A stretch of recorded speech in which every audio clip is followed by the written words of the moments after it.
the amount of tension that you have in your body and the amount of ease that you have in your movements is going to have a profound effect on your voice. The more pressure you come under, the more strained and monotone your voice will become. So his voice used to be filled with impatience, used to be filled with rage, with anger.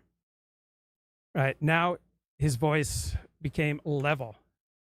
Not so much monotone, but it wasn't so strained and wildly fluctuating, right? Even his voice came under control, seemed to exhibit an iron discipline. I've never seen him as controlled, as self-disciplined, as careful, and as moderate as he's been this week, said Bill Moyers. He's remained calm.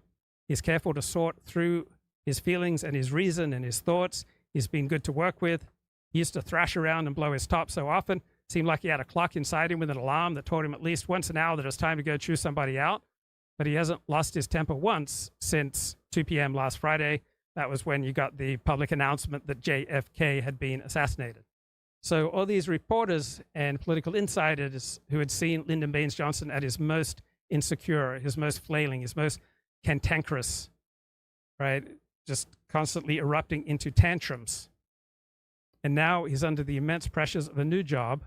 And as that pressure bore down on him, there were no tantrums initially, right? There was none of the cursing, none of the glass throwing, right? There was no crack in his calm. He had an aura of command, a sense of purpose, right? And the people around him were startled by the transformation. For the first time, they're using adjectives like direct, calm, deliberate, composed, sense of being collected, right? He was just handling things without pause. He was in studied command. And so why did LBJ change so dramatically? Because the situation around him changed.